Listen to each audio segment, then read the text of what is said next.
Hello বন্ধুরা, তোমরা সবাই কেমন আছো? আশা করি সবাই বেশ ভালো আছো। আমরাও কিন্তু বেশ ভালো আছি। তো আমার আবার একটা ছোট্ট মিনি ব্লগ। আমি কিন্তু একদমই বলবো না, এটা অনেকটা লং ভিডিও বলতে পারো। তো ভাবলাম যে শেয়ার করা যেতেই পারে তোমাদের সাথে। তো হচ্ছে এই স্মৃতিগুলোই হয়তো থেকে যাবে, তার কারণ সব সময় তো আমাদের মতন মধ্যবিত্ত ঘরে তো সম্ভব হয়ে ওঠে না কোথাও একটু দূরে ঘুরতে যাওয়াটা। ওই হয়তো হঠাৎ করেই ঠিক হয়, হঠাৎ করেই চলে যেতে হয়। তো সেদিনকে বলাটা ভুল হবে, আমরা গিয়েছিলাম দীঘা টু পুরী। এর আগের একটা ভিডিওতে আমি শেয়ার করেছিলাম। তো হচ্ছে এটাই আর কি ফার্স্ট ডে তো আমি তো দীঘার একটা ভিডিও শেয়ার করেছিলাম, আর এটা হচ্ছে পুরীতে যাওয়ার পথে আমরা কিন্তু নন্দনকাননে আর কি গিয়েছিলাম একটু ঘোরবার জন্য। তো সেখান থেকে কিছু কিছু ক্লিপ আমি তোমাদের সাথে এখন শেয়ার করছি যতটা যা পারছি। তো হচ্ছে তোমরাও আশা করি অনেকেই গিয়েছো, হয়তো আমি এমনটা না যে আমি হয়তো শেয়ার করছি ভিডিও, এরকম আমিও অনেকের ভিডিওই দেখি, ওই জন্য আমার খুব ভালো লাগতো। ভেবেছিলাম হয়তো কবে যেতে পারবো।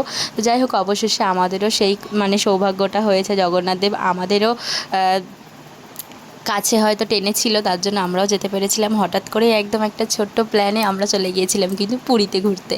তো যাই হোক, খুব সুন্দরভাবেই ঘুরে এসেছি। আমরা তো এখন বাড়িতেও চলে এসেছি। তো যাই হোক, তো ভাবলাম এখন তোমাদের সাথে একটা একটা করে ভিডিও শেয়ার করা যেতেই পারে। তো হচ্ছে এদিক ওদিক দিয়ে বেশ ভালোই সুন্দর করে ঘুরেছি। আর কত কিছু মানে কি বলবো, কিছু দেখে শেষ করা যাবে না। তো মানে একটার পর একটা হাঁটতেই ছিলাম আর দেখতেই ছিলাম। তো যাই হোক, তো এখানটাতে ওই দূরে আছে একটা বাঁদর, সেটাই তোমাদের সাথে দেখানোর চেষ্টা করছিলাম। আর এখানটাতে আমাদের সাথেই দাদা ছিলেন, উনি আর কি সমস্ত কিছু আর কি ঘুরিয়ে ঘুরিয়ে আমাদেরকে দেখাচ্ছিলেন, যেহেতু আমরা অতটা কিছু বুঝবো কি না। আর আমরা মানে আমাদের ফার্স্ট টাইম হচ্ছে কিন্তু এই পুরীতে যাওয়া। এর আগে আমরা কখনো যাইনি পুরীতে। দীঘাতে যেমন গেছি, চিনি কম বেশি সব জায়গা, কিন্তু আমরা দীঘাতে তো গেছি, কিন্তু পুরীতেই ফার্স্ট টাইম গিয়েছিলাম। আমাদের সেমন কীভাবে কিছুই চেনাশোনা ছিল না।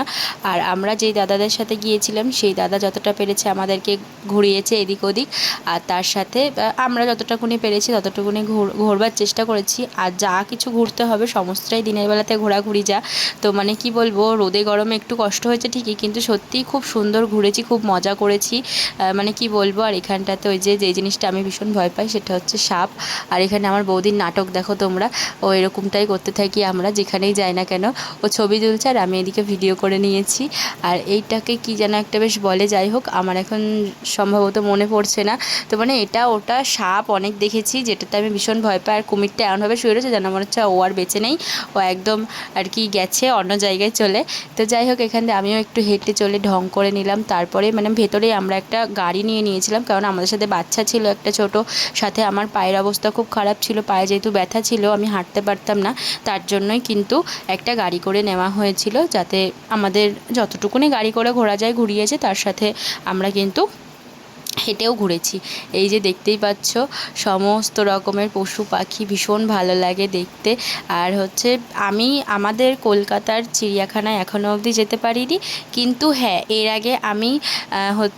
আগে আমি গিয়েছিলাম আমি আমার পিসি বাড়িতে একটা, ওটা হচ্ছে জামশেদপুর, সেখানকারও আমি আর কি চিড়িয়াখানাতে গিয়েছি। আবার এই যে আর কি আমরা পুরীতে গিয়েছিলাম, ওখানকারও কিন্তু নন্দনকাননে গিয়েছিলাম, ওখানেও ভীষণ ভালো লেগেছে। আর সাদা রঙের একটা বাঘ দেখতে পেয়েছিলাম, যেটা ওই পেছন দিকে কিন্তু চলে গেল।